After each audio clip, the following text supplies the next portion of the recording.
Celebrities who bought towns or built their own countries. When fame buys you a kingdom. We all know celebrities live large. Mansions, jets, yachts, and million-dollar wardrobes. But for some stars, luxury wasn't enough. They didn't just want to own a house.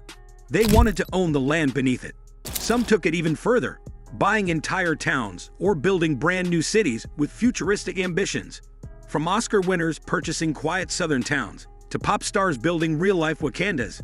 These are the ultra-rich celebrities who turned wealth into sovereignty, literally buying towns and, in some cases, creating countries of their own. This isn't just about fame, it's about power, legacy, and rewriting geography.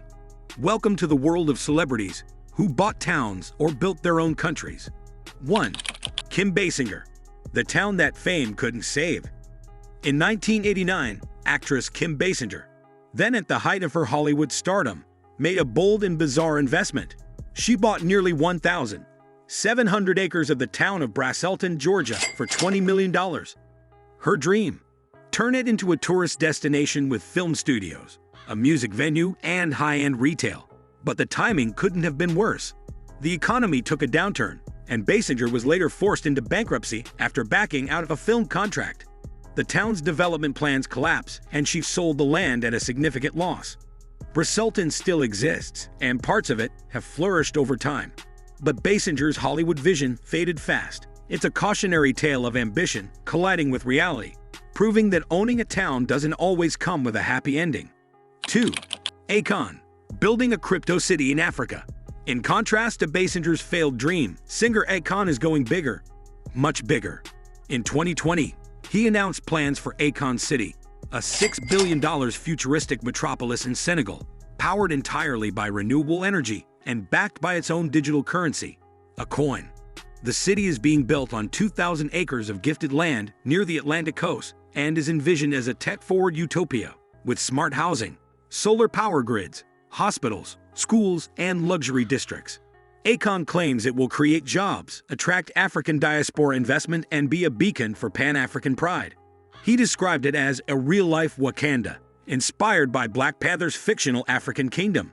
Though many critics have raised questions about financing, timelines, and whether it's too ambitious, construction is underway, starting with a hospital and police station. For Akon, this isn't just a passion project. It's a legacy move, planting his name in history, geography, and innovation. 3. Kanye West, city of Yeezy in the desert. Few celebrities think as big or as boldly as Kanye West. In 2021, Ye reportedly purchased thousands of acres of land in Wyoming, including the Monster Lake Ranch, for over $14 million. But he didn't stop there. Leaked documents and interviews reveal that Kanye had plans to create Yecosystem, a self-contained, self-sufficient society powered by his Yeezy brand. The idea was to build a city with dome-like structures, sustainable energy, Yeezy-designed homes, and a new economy. Some compared it to a cult compound, others to a tech utopia. But West's vision of an experimental town wasn't just real. It was already breaking ground. He even tried registering trademarks for Yeezy supply ecosystem. While the project slowed down amid his public controversies and legal issues, it exposed the scale of West's ambition, not just building an empire, but a literal civilization. 4. Johnny Depp, his private Caribbean village. Forget towns. Johnny Depp owns his own private island in the Bahamas, and he's transformed it into what insiders call a miniature village. The island, Little Halls Pond Cay, spans 45 acres of pure paradise. Depp bought it for $3.6 million in 2004, and it includes multiple homes, solar-powered amenities, and specially named beaches like Brando Beach, after Marlon Brando, and Gonzo Beach, in honor of Hunter S. Thompson. Depp's island was designed to be a sanctuary, completely off the grid and away from paparazzi. He's known to host close friends and family there, with boats delivering supplies from the mainland. While it's not technically a town, the infrastructure and lifestyle mirror a private community run solely by the actor. In a sense, Depp built his own peaceful micro-nation, where he rules alone. 5. Tony Robbins, owning a luxury nation in Fiji. Tony Robbins, the world-famous life coach and entrepreneur, took island ownership to another level when he bought an Namale resort and spa in Fiji. Spanning over 500 acres, Senegal isn't just a resort. It's a privately owned island retreat with its own infrastructure, farms, water sources, and private villas. Robbins invested millions to make it fully sustainable and ultra-luxurious, attracting celebrities, royalty, and high-end travelers. But Robbins didn't stop at building a vacation paradise. He used his ownership to employ locals, fund education projects, and support healthcare access in the surrounding Fijian villages. Senegal is run like a benevolent micro-kingdom, where the line between celebrity estate and sovereign village begins to blur. 6. John Mellencamp, guardian of a hometown. Rock singer John Mellencamp didn't technically buy a town, but his connection to Seymour, Indiana runs so deep, it may as well be his. Mellencamp has purchased multiple properties in and around Seymour, invested in local preservation efforts, and fought to maintain the town's small-town authenticity. He's opposed developments that threaten its character and supports local artists and historians. He even co-founded the Southern Indiana Center for the Arts, helping make his hometown a cultural center. In this case, the purchase isn't about power or fantasy. It's about emotional roots and the responsibility of preserving home. For Mellencamp, his legacy isn't in building something new. It's in protecting what already matters. 7. Fish, the temporary city that rock built.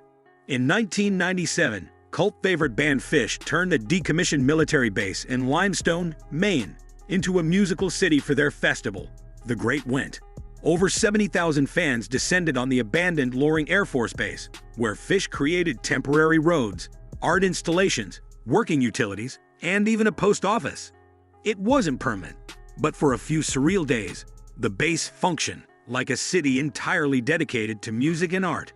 Fish repeated the feat with festivals like Lemon Wheel and It, effectively turning temporary land into thriving pop-up towns. While it wasn't ownership in the traditional sense, it showed the power celebrities have to temporarily reshape geography and economy. The local towns even saw massive boosts in revenue during these events. 8. Mel Gibson, island ownership with a conservation twist. Mel Gibson owns Mago Island in Fiji, one of the largest privately owned islands in the South Pacific, spanning over 5,400 acres. Unlike other celebrities, Gibson didn't buy the island for luxury or resorts. He purchased it for around $15 million as a personal retreat and declared it would remain untouched, free of commercialization. Gibson reportedly lives there part-time and enforces strict conservation rules. It's not a tourism hotspot or a film set. It's more of a private nature reserve, where very few outsiders are allowed. Owning an island is one thing. Preserving it in its natural state is something few wealthy elites choose to do. 9. Nicolas Cage, the island collector. At one point, Nicolas Cage was on a property-buying spree, acquiring multiple homes, castles, and even islands. Among them was a 40-acre island in the Bahamas. Bought for nearly $3 million, Cage planned to build a lavish eco-resort, but later abandoned the project due to financial troubles. Cage's portfolio at its peak included 2 European castles, a haunted house in New Orleans, and a medieval tower in Germany. His real estate ambition was legendary. He didn't just want homes, he wanted territories. Ultimately, poor financial planning led to foreclosures and sales. But for a brief window, Cage was the king of more than just Hollywood. 10. Lenny Kravitz, village life in Brazil. Singer and style icon, Lenny Kravitz owns a farm and small village in Bahia, Brazil, where he lives part-time. Kravitz says the land helps him reconnect with nature and spirituality. Locals revere him, and he's become a kind of unofficial ambassador for the region, supporting local farming initiatives and employing dozens of residents. He described his life there as completely off-grid, growing his own food and living without internet or phone reception for long periods. It's more than a getaway. It's a lifestyle that flips the script on celebrity excess.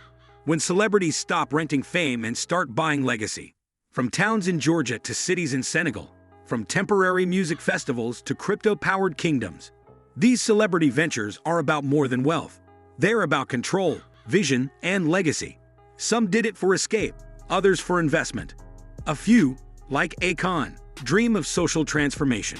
And while not every project succeeds, each one reveals something deeper, that at a certain level of fame, you don't just influence culture, you build it from the ground up. Thanks for watching.